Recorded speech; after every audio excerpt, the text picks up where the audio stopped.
what I actually think was the best line is a line that is filled with lies. It's video 7, but was a very effective gambit against a tough question. So let's take a look. Well, Chris, I'm glad to discuss my views on ethanol and energy. I think God has blessed this country with enormous natural resources, and we should pursue all of the above. We should be developing oil and gas and coal and nuclear and wind and solar and ethanol and biofuels. But I don't believe that Washington should be picking winners and losers, and I think there should be no mandates and no subsidies whatsoever. And I would note there's a much more important government regulation to ethanol, and that's the EPA's blend wall that makes it illegal to sell mid-level blends of ethanol and gasoline. I will tear down the EPA's blend wall, which will enable ethanol to expand its market share by up to 60%, all without mandates, all without any government mandates whatsoever through the marketplace. And I'll note finally, Chris, there is a reason that Iowa's Congressman Steve King, perhaps the fiercest defender of farmers in this state, is chairing my campaign, because he understands that I'm committed to a fair and level playing field for every energy source without lobbyists and without Washington picking winners and losers.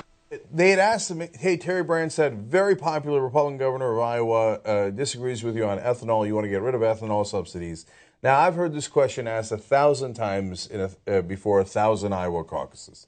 And every single politician finds a way to pander to Iowa and says, no, I'm going to keep the subsidies.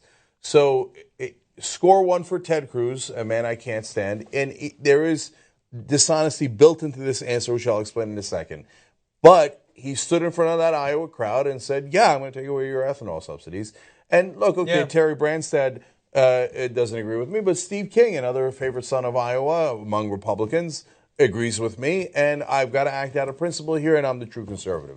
So I thought that was as good an answer as you could give. Yeah. Now, the deceit built into that answer is that I know that 3 out of his top 4 donors, the 4 donors combined, gave him $36 million to his super PACs. That is the great majority of all the money that he has. Yeah. So he has very little money outside of those 4 donors, and 3 of them are in the fracking business. Fracking business doesn't get subsidies. They don't want any of their competition, including ethanol, to get any subsidies. So conveniently, Ted Cruz gets to go, here, give me your $36 million.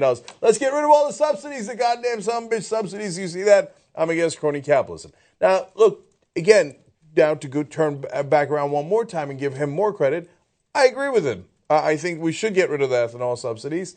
We should largely get rid of most of the energy subsidies. We give $40 billion a year in oil subsidies. That's insane. Some of the newer companies, and the oil companies, when they were new, needed some subsidies. Some of the solar and wind companies make a good argument for subsidies. But even so, if you said to me, get rid of them all, I probably would. So overall, a strong answer. Yes, it helps his donors. It's convenient, but well played.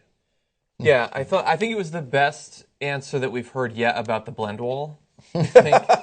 And everybody's focused on the blend wall in Iowa. I think we should build one on the southern border, and we should make some farmers pay for it.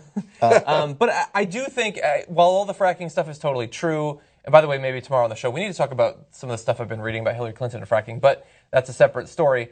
It is still a somewhat, like when he could potentially win or lose Iowa by a point at this point. Like we don't know how it's going to end up. It is amongst Iowa, talking about anything having to do with the farmers and especially subsidies is risky. And for a guy who doesn't seem to have much natural bravery, I guess his bravery is being propped up by millions and millions of dollars.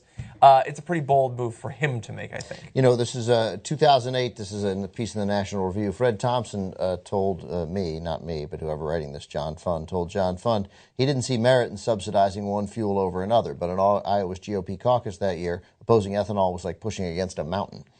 Hillary Clinton voted against ethanol a total of 17 times in the U.S. Senate, saying she found it, quote, impossible to understand why any pro-consumer, pro-health, pro-environment, anti-government member could vote for ethanol mandates. Oh, God bless her. 2007, as she announced for president, she took a sharp turn on the road to Des Moines and embraced ethanol. This year she calls ethanol, quote, a success for Iowa and much of rural America. 2 candidates on the Republican side have broken ranks. Senator Rand Paul, true to his libertarian principles, and Cruz. But what's interesting here, it says here, in reality, as my colleague Charles Cook writes at National Review Online, Krug has changed his mind on ethanol in the past. Oh, never mind that. Now that Cruz is leading in the Iowa polls, the industry-funded America's Renewable Future, or ARF, is paying 17 staffers to trash Cruz in the state.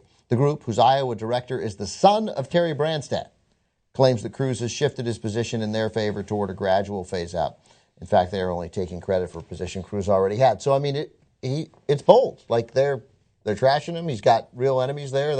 I got it. He got $36 million. I mean, I guess they got $36 million. That's why It's not that bold. I guess I'd be bold for $36 million. Yeah. Right, but nonetheless, a good line. Yes. Nonetheless, a good line, although, and may work well with other GOP voters in another state, but I don't know how, we'll see if it really hurts him in Iowa. If he does poorly, if he loses to Trump, I'm making numbers up here, if he loses to Trump 42-23, they'll be relevant. No, but they might say, well, then maybe you were. No, I'm going the other way. I'm saying maybe it was a mistake to. I don't. Yeah, I find it hard. No, well, you know that we had a fairly uneventful debate without Trump when the best line of the debate was Iowa, tear down this blend wall.